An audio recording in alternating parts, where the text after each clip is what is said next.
Hai, selamat datang di channel Tompu Cerita, yaitu channel yang membahas seputar hal tentang Pulau Papua. Di video kemarin, kita sudah membahas tentang Pepera Papua bersama Indonesia atau mati. Mengapa begitu?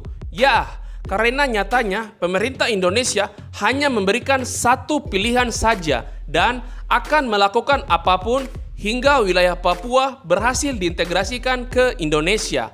Berikut di video kali ini kita akan mencoba membahas mengenai aksi Sarwo Edy Wibowo di Papua dalam menghadapi Pepera. Siapa sih dia dan apa yang telah dilakukannya?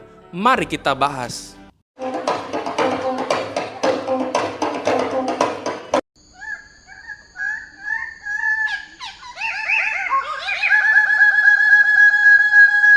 Brigjen TNI Sarwo Edy Wibowo sempat ketar-ketir mendengar kabar dirinya akan ditugaskan ke Moskow sebagai duta besar untuk Uni Soviet.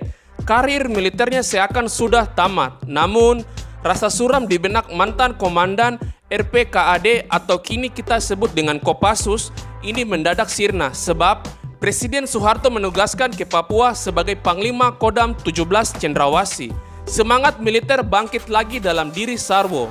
Saat itu di Papua sedang dalam masa peralihan pemerintahan, kondisi keamanan kurang kondusif. Pasalnya, menjelang penentuan pendapat rakyat atau Pepera, Gerakan Organisasi Papua Merdeka atau OPM gencar melakukan perlawanan. Keselamatan Sarwo bisa saja terancam.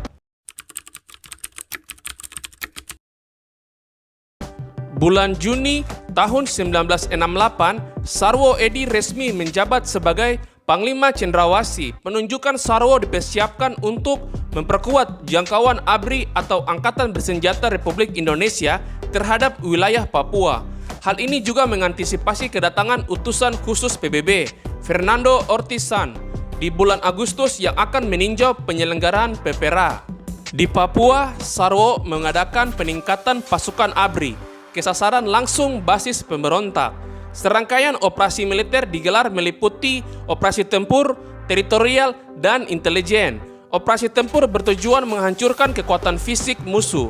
Operasi teritorial dipakai untuk menyerukan pemberontak supaya turun gunung dan tunduk pada pemerintahan sementara.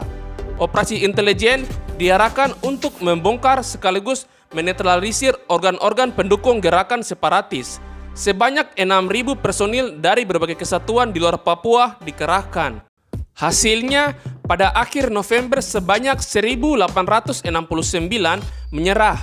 257 diantaranya adalah petempur dengan 99 pucuk senjata. Keamanan di Papua semakin mantap setelah Lodewijk Mandacan bersedia turun gunung dan menyerahkan diri. Lodewijk adalah kepala suku Arfak yang berpengaruh. Dia kecewa dengan pemerintah Indonesia dan menjadi salah satu pemberontak.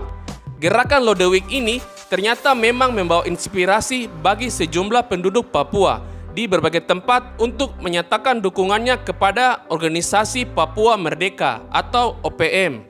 Tinggal satu kelompok lagi di bawah Ferry Awom yang dimana belum menyerah dan masih bergerilya di hutan pedalaman Papua. Sementara waktu pelaksanaan Pepera kian dekat. Pada Februari 1969, Sarwo Edy menggelar operasi militer bersandi Wibawa. Tugas pokok operasi ini bertujuan mengamankan Pepera, menghancurkan pemberontak OPM di bawah Ferry Awom, serta menumbuhkan dan memelihara kewibawaan pemerintah.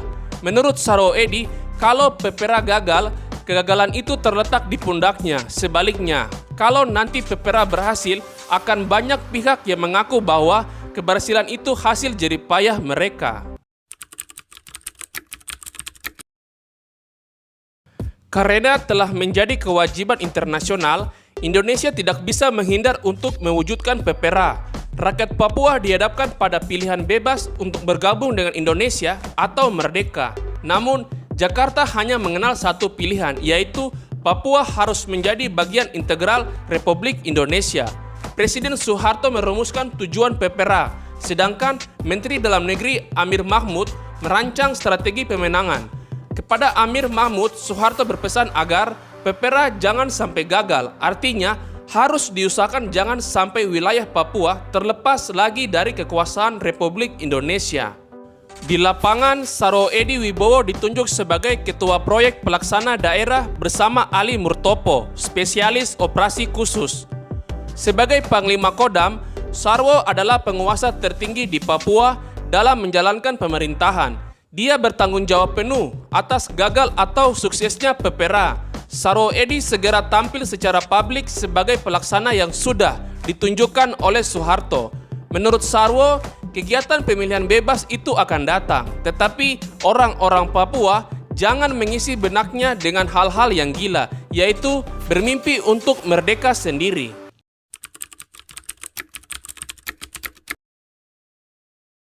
Menurut Amir Mahmud, peranan Sarwo Edi begitu besar dalam pelaksanaan PPRA. Sarwo mengerahkan jajaran Kodam Cendrawasih sehingga memperlancar persiapan. Sejarawan Belanda Peter Drogliever mencatat dalam bulan-bulan pertama tahun 1969, tentara Indonesia yang dikerahkan sebanyak 10.000 personil. Jumlah itu ditingkatkan di pertengahan bulan Juli saat penyelenggaraan PPRA menjadi 16.000 pasukan. Selama berjalan kurang lebih sebulan, referendum berakhir dengan kemenangan bagi Indonesia. Kendati demikian, sukses Sarwo Edi menggalang PPRA bukan tanpa noda. PPRA cacat secara hukum karena tidak menetapkan prinsip satu orang satu suara, melainkan perwakilan sebanyak 1.026 orang. Dewan Musyawarah PPRA atau DMP mewakili kira-kira 800.000 penduduk rakyat Papua saat itu. Selain itu, PPRA juga syarat terjadi pelanggaran hak asasi manusia. Ada amis dan bau darah di dalamnya. Sejumlah kesaksian dan penelitian sejarah menguak pelaku intimidatif tentara terhadap rakyat Papua yang menolak integrasi. Korban yang berjatuhan tidak sedikit jumlahnya. Sarwo Edi bercerita kepada siapa saja bahwa apabila orang-orang Papua akan memilih berpisah dari Indonesia, maka mereka akan menghadapi kemarahan orang-orang Indonesia lainnya. Di Enarotali, Kabupaten Paniai, Amiruddin Al-Rahab dalam Heboh Papua mencatat sekiranya ada 634 orang penduduk terbunuh. Operasi dipimpin oleh Mayor Mokhtar Jakjah dan Mayor Sitompul. Atas perintah dari Sarwo Edi ini tidak mudah dilupakan oleh rakyat Paniai.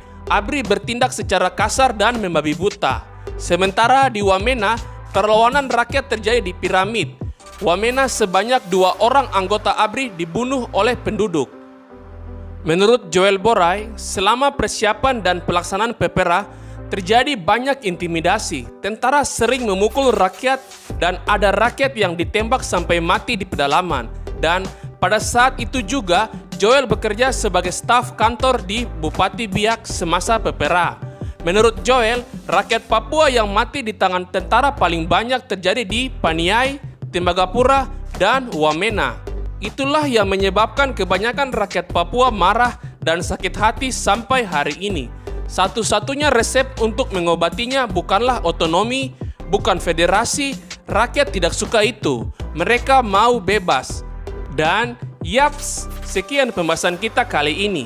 Jika kalian ada kritik dan saran ataupun ide, serta masukan untuk apa yang akan kita bahas selanjutnya mengenai Pulau Papua, maka silakan isi di kolom komentar. Cukup sekian video kali ini, sampai jumpa di video berikutnya. Salam Bumi Cendrawasih, Manseren, Ifnok, Au.